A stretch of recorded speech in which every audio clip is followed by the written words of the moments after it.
Muita gente acha que a prova de linguagens é só português, mas o Enem prova todo ano que é muito mais do que isso. Eu sou Daniela Meneghelli e esse é o Podvest, o podcast do Madam.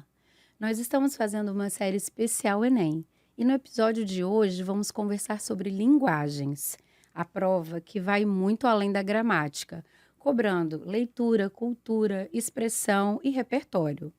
Para esse papo, eu tenho aqui convidados incríveis, Sérgio, Beatriz e Ana. Todos eles fazem parte da equipe de redação do Madam. Bem-vindos, professores. Obrigada. Obrigado, Dani, pelo convite. Prazer estar aqui.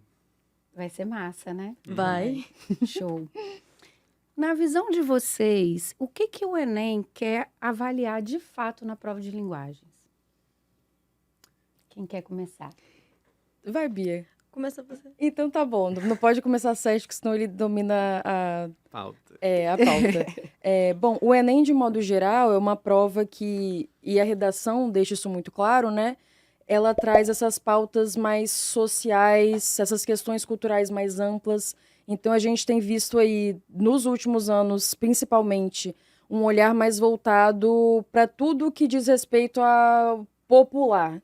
Então, a cultura, o modo de falar, a produção. A gente, inclusive, tem um foco muito grande em autores que não são tão canônicos assim, né? A gente já vai mais pro lado dos autores dos textos de uma temática mais social, às vezes, inclusive, recuperando pessoas não tão conhecidas assim. Enfim, de modo geral, o que ele pede é a capacidade de você interpretar, de você fazer inferência sobre questões sociais mais amplas. E isso exige que o aluno esteja bastante antenado a essas questões, Sim. não só para resolver a prova de humanas, mas a de linguagens e principalmente ali a redação. E é claro que quando a gente fala em interpretação, até nos outros podcasts, nas outras áreas isso vai ficar evidente, essa é uma habilidade exigida, na verdade, para todas as áreas. Mas quando a gente está falando da prova de linguagem, a gente tem que se voltar mais ainda para essa questão da interpretação e da leitura especificamente, e pensar, talvez, o que significa interpretar um texto, né? E quais são as habilidades necessárias. Porque, como mesmo você falou, Dani, na introdução, ler um texto não envolve simplesmente saber o significado das palavras e decodificar essas palavras, mas também você vai ter que fazer, como a Ana disse, inferências, conectar aquilo com a realidade social. E, no limite, interpretar um texto, inclusive estabelecer conexões entre aquele texto e outros textos. Tem muitas questões do Enem que se voltam para isso. E na hora de se planejar para essa prova de linguagens, é preciso também ter isso em mente, que interpretar um texto envolve muitas habilidades numa cadeia complexa, né? Daquilo que você precisa ser feito para manejar aquele texto, extrair seu sentido e responder bem as questões. Ótimo você falar disso, porque eu tinha uma pergunta para a Bia sobre interpretação. Claro. Interpretação é uma das grandes exigências das provas, né? Não todas só elas, mas muitos alunos veem a interpretação como algo intuitivo, assim.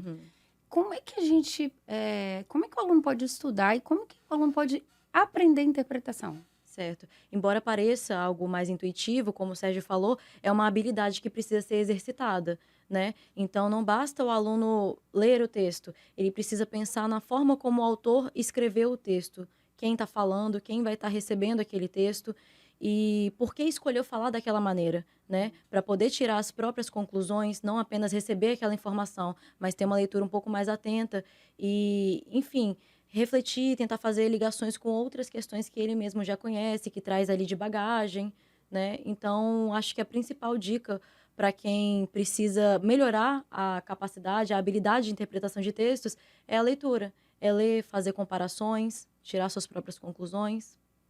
E aproveitando o gancho, né, como eu sou da literatura mais especificamente, essa questão da interpretação ser intuitiva, ela costuma ser uma falsa crença para interpretar poesia. Porque poema, nananana, o que o autor quis dizer? E não é assim, né? Eu tenho até trabalhado bastante isso com os alunos, existem questões na interpretação de um poema que nunca vão ser martelo batido, porque a gente não sabe o que o autor quis falar. Mas, assim, qualquer que seja a nossa hipótese sobre o sentido daquilo ali, o texto tem que conseguir sustentar. Eu falo, tá parando em pé o que você falou? Às vezes, quando eu levo até a discussão para a sala de aula, né, um aluno fala que aquela estrofe pode ser X, o outro fala Y, a primeira coisa que eu falo é, me mostra pelo texto como é que isso justifica. Então, Exato. vou analisar lá uma questão de um poema do Enem. Ele vai te dar possibilidade de interpretação. Você tem que olhar qual que está fazendo sentido com o que está escrito, né? Voltar sempre para o texto e ver o que se sustenta por ali. Não deixar essa sensação de que, porque poesia não é um texto técnico, eu posso simplesmente seguir a minha intuição. Não, você vai seguir o texto, você vai olhar o que cabe e o que não cabe. As pessoas têm muita a ideia de que existe um leque infinito de possibilidades de interpretação e não existe. Não existe. Né? A gente precisa se respaldar naquilo que o texto está trazendo. Isso. Muito bom. Literatura, como você falou, muitos alunos comentam assim, né, que ele tem que memorizar muitos nomes e muitas datas. Qual um jeito assim prático, uma dica de ouro que você daria para o aluno ao estudar literatura? Olha, de fato, não vou dizer que não precisa de jeito nenhum saber nome de ninguém, data de ninguém. Qual que é a minha maior dica no momento?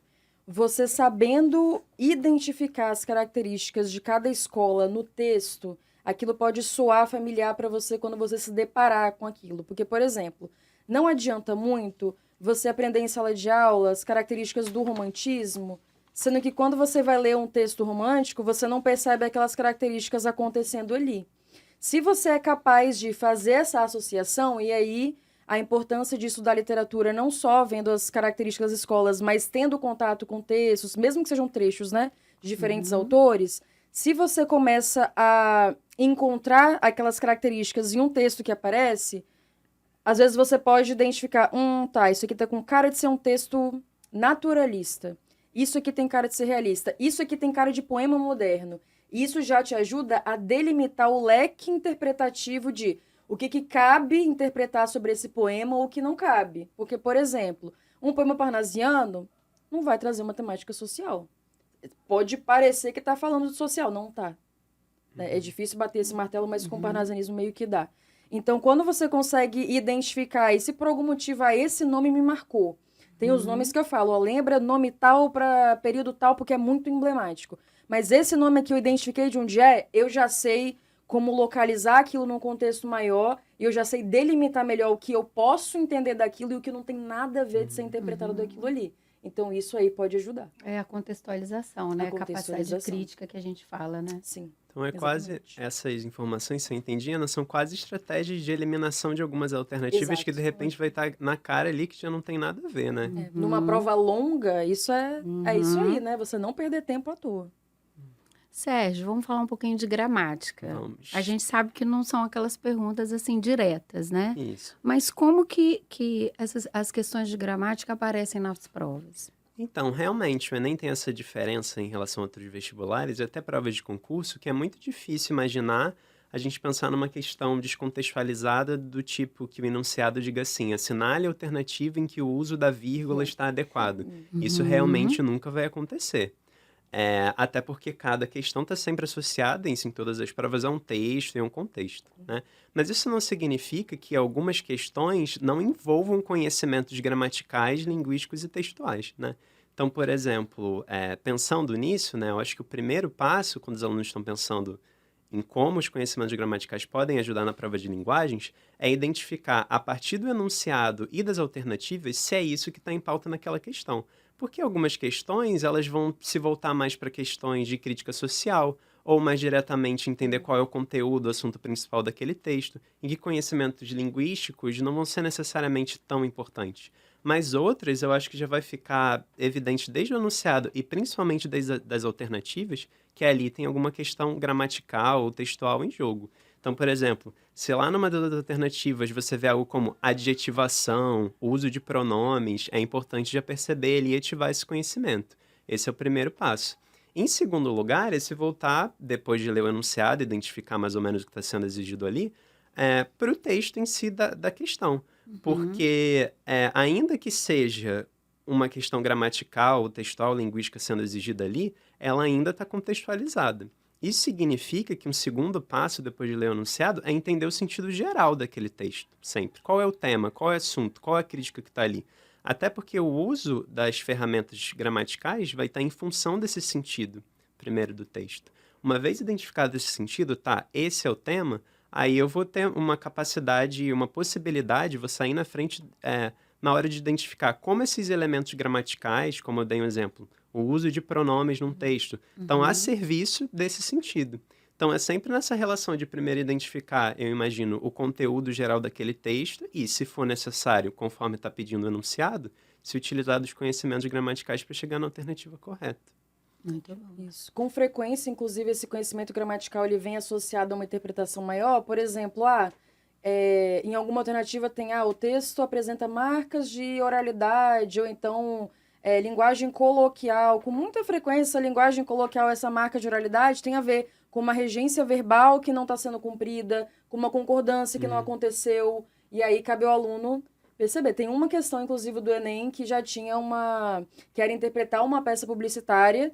A resposta tinha a ver com essa linguagem que não estava cumprindo a gramática normativa, porque tinha um verbo, acho que era assim, o gostar de, que estava sem o de, que você tinha que prestar muita atenção de falar, nossa, essa regência não está cumprida. E eu acho que até para as questões que dizem mais diretamente para a literatura, vai mais ou menos no mesmo caminho. A gente nunca vai ter uma questão perguntando o que é uma metáfora. Exato. Mas, às vezes, o entendimento do que é a linguagem metafórica vai ser essencial para solucionar uma questão de literatura, no contexto de um poema, né? Sim. Boa, boa. E, gente, sobre repertório, né? É muito falado sobre a importância do repertório na prova de redação, né? Muito se fala sobre isso. E o que o repertório ajuda também na parte objetiva da prova? Se a gente pensar que a prova, de modo geral, é mais voltado para essas questões sociais que costumam ser também o escopo ali, né, de onde vêm os temas da redação, o aluno que conhecer autores emblemáticos aí, né, por exemplo, a Conceição Evaristo, Carolina Maria de Jesus, esses autores que se voltaram para essa literatura de cunho social, de tratar de questões de marginalização, enfim, ele inevitavelmente pode se deparar com uma delas em alguma questão, porque elas aparecem com muita frequência, né?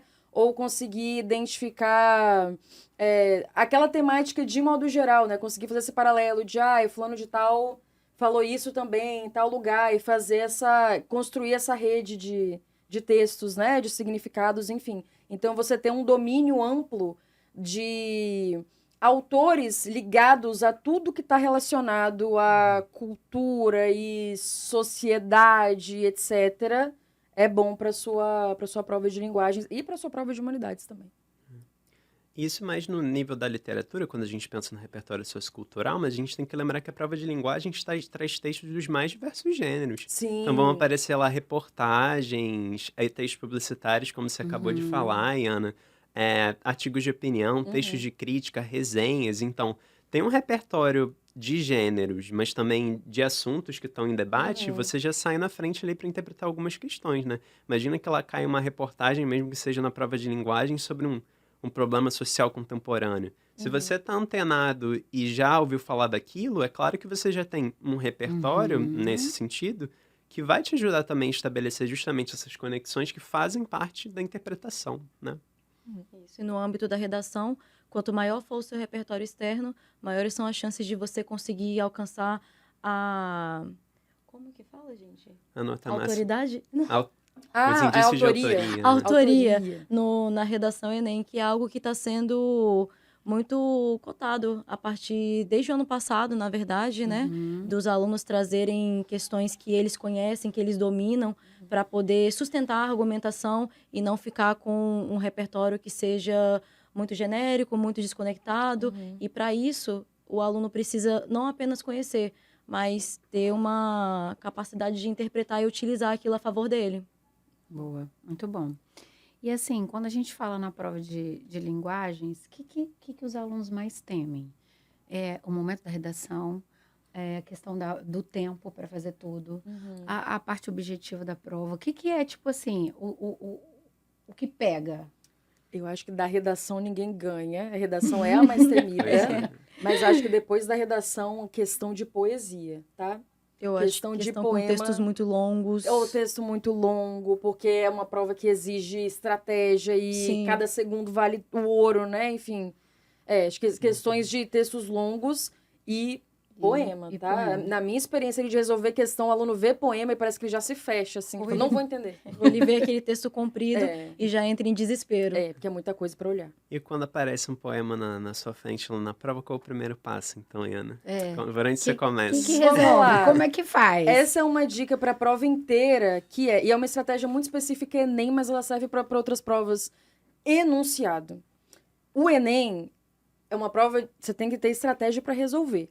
Com frequência, o que ele faz com você? Ele coloca alternativas que trazem interpretações, ou enfim, né, inferências que não estão erradas sobre aquele texto de modo mais amplo, mas elas não respondem o enunciado. Essa é uma pegadinha, assim, que tem em muita questão. Com muita frequência, o aluno pega, ele erra, porque a gente vai lá, né, corrige a questão, mas e tal coisa? Mas o enunciado perguntou isso? Não. Então, a dica que eu sempre dou, né, o que eu mais repito em sala de aula é, antes de você marcar lá no seu gabarito a sua resposta, relê o enunciado e ver se você respondeu o que ele te perguntou. Isso já te ajuda a eliminar algumas alternativas que fazem parte ali, que elas querem te enganar, mas você não cai, porque você sabe que Enem é uma prova que está testando a sua capacidade de interpretar, inclusive, o comando da questão. Exato. Então, se ele perguntou X, pode ter uma alternativa que está falando Z de maneira muito correta. Não está respondendo X. Então, você não vai marcar X. Então, eu recomendo começar por enunciado. Aí você olha o texto, aí você responde, aí você volta no enunciado, aí você confirma a sua resposta.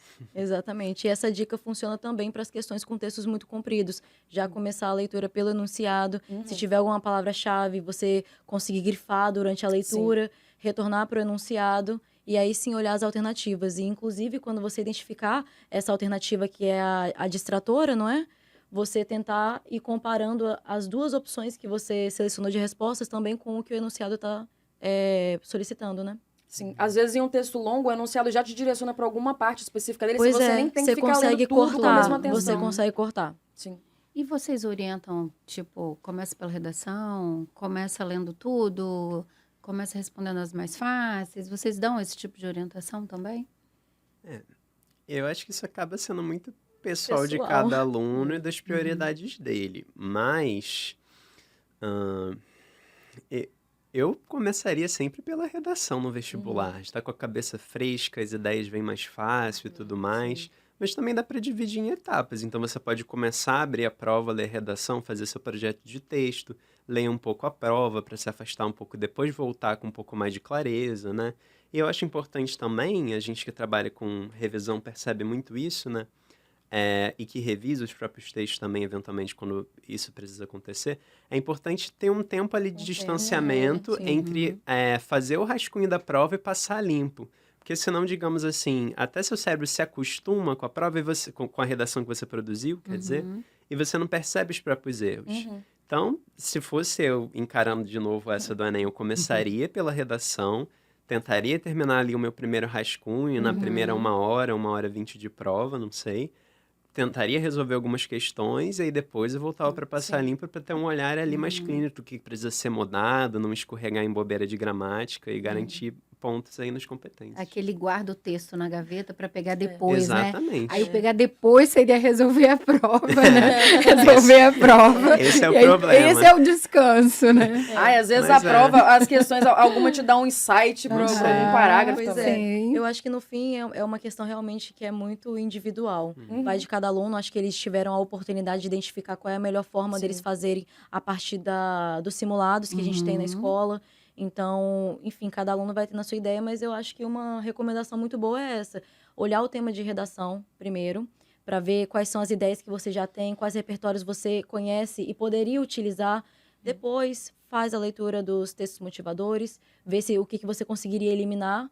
E aí, se você tiver condição de já fazer um rascunho, faça ou o projeto de texto antes desse rascunho. Se não, você começa a prova, deixa as ideias virem, fervilharem um pouco na cabeça, né? Mas ainda assim é uma questão muito individual, não passam de recomendações nessa parte, pelo menos. O ideal é que a essa altura essa pessoa já tenha testado estratégias ao longo do Isso. simulado. Porque simulado é para isso, né? Para você pra ver o que isso. funciona. E fez bastante, né? Lá no Fez Madame. muito, fez muito. Ô, Bia, e a redação é dividida em 5 competências, né? Certo. O que mais assusta ou desafia os alunos e por quê? Acho que a competência que mais assusta sempre vai ser a competência que é mais exigente, que é a competência 3, a competência que trata do desenvolvimento das ideias, da argumentação, porque ela é uma competência muito abrangente, é uma competência muito longa.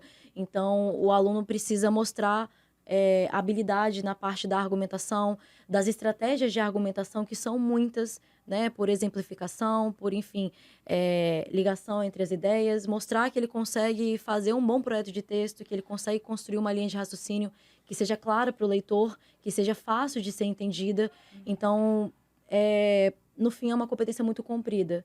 O corretor tem muito espaço para poder tirar ponto dessa competência, digamos assim.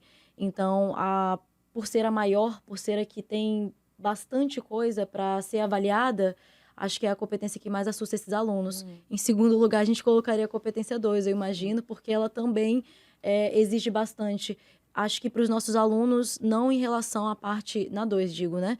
Em relação à parte da abordagem do tema, ou então sobre o gênero, mas principalmente sobre o repertório, né? Que o Enem tem mudado um pouco a perspectiva dele em cima do repertório.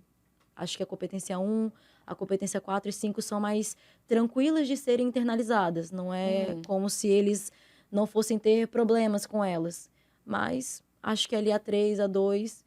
E para não deixar a menção honrosa da competência 1, que é de gramática, né? Que sempre, para algumas pessoas, acaba sendo uma pedrinha no sapato, né? E por isso eu volto na importância de dar um tempo, de espaço entre a sua escrita e a sua reescrita, quando você for passar a limpo. Então, se você conseguir fazer o seu rascunho e, em vez de escrever direto, preencher um gabarito, tentar fazer algumas questões, dar uma respirada, isso já vai ajudar você a identificar, acho que principalmente, esses errinhos que às vezes são por distração mesmo, por vício na própria escrita, né?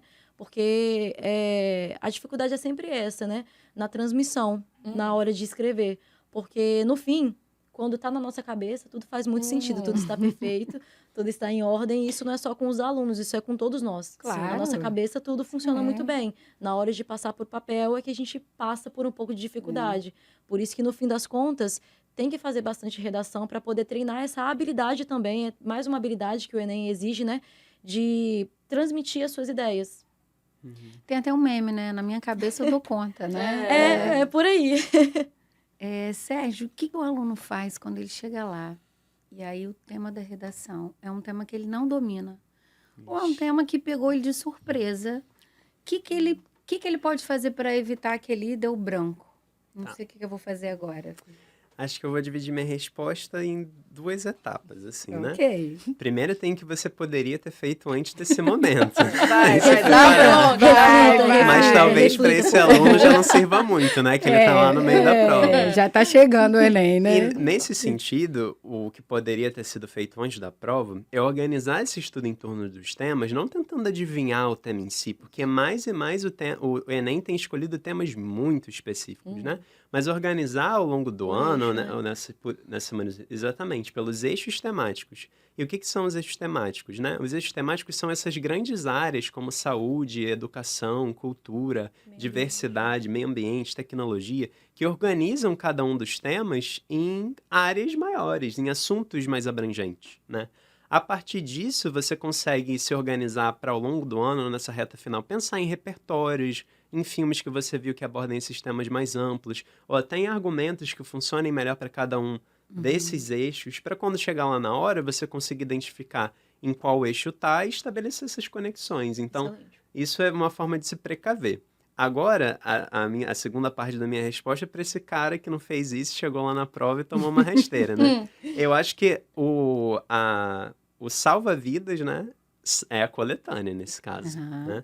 É você construir uma relação ali, não de uma leitura superficial, mas de uma leitura ativa, fazendo inferências, estabelecendo relações entre os textos da coletânea, que pelo menos vai te dar um norte, né? Tem algumas coletâneas do Enem, que são aqueles textos que sempre 4 ou 5 textos que acompanham a prova que tem a ver com aquela temática, que são muito generosos no sentido que dá para perceber que tem metade dos textos apontando para um certo desafio, provavelmente, por exemplo, né, desigualdade social, e a outra metade da coletânea está apontando para uma outra questão, como falta de informação. A partir disso, você já tem um norte ali de como desenvolver esse tema.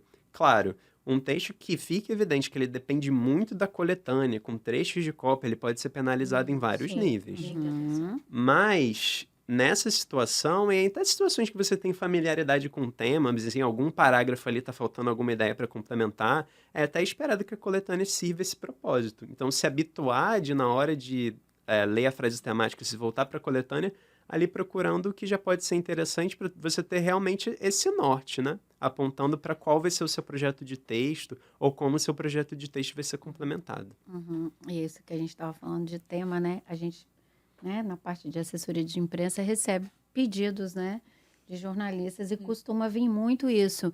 A gente queria ouvir o professor para falar dos temas, né, dos possíveis temas. E a gente sempre fala, não, a gente não trabalha assim, a gente trabalha com eixo, né? Fala um Uhum. pouquinho Isso mesmo. disso pra gente, Ana. Como eu não sou bem da redação, eu vou passar aqui meu chapéu para minha colega Beatriz. Tá bom, só complementando um pouquinho do que o Sérgio falou, acho que sim, a principal ideia para uma pessoa que não tem um repertório, não tem noção do que fazer no texto, porque não domina aquele tema, seria realmente direcionar as teses em cima do que os textos motivadores estão trazendo e, ao utilizar os textos motivadores, se apropriar bastante daquela leitura, não apenas, enfim, mencioná-lo, mas mostrar que você não tinha antes, mas você está utilizando aquilo da melhor forma que você pode, né? E lembrar de não copiar, claro, né? E de trazer um repertório externo ainda assim que seja seu. Em relação aos eixos, é a recomendação de estudo que a gente tem, porque no fim não vale a pena tentar apenas acertar o tema, porque senão você foca em apenas uma coisa e no fim essa coisa pode acabar não acontecendo. Então a melhor ideia, a melhor estratégia que tem é o estudo por eixo temático, em que você consegue relacionar os temas. Se você for observar os temas que estão relacionados à saúde, a gente tem repertórios que funcionam para mais de um tema, às vezes uma tese que funciona para mais de um tema, ou então, melhor ainda, uma informação que você leu num tema sobre saúde não foi repetida na coletânea de outro tema sobre saúde, mas você leu, você se atentou, você prestou atenção, então você lembra daquela referência, pode utilizar, então você consegue fazer quase que uma reciclagem de ideias, né? E se preparar para diferentes áreas. Então acaba que é um estudo mais estratégico e poupa mais tempo. Então talvez para a reta final seria interessante o aluno revisitar esses textos através desses eixos. Dentro do eixo de tecnologia, qual texto que eu me saí melhor e por quê? Ou qual texto que eu fui mal e por que eu fui mal? Em que eu vacilei, né? Para poder descobrir o que ele pode fazer para melhorar. Poxa, de todos os eixos, o que eu mais fui prejudicado é o de meio ambiente. E a gente vê que tem muitas questões ambientais especificamente nesse ano, né?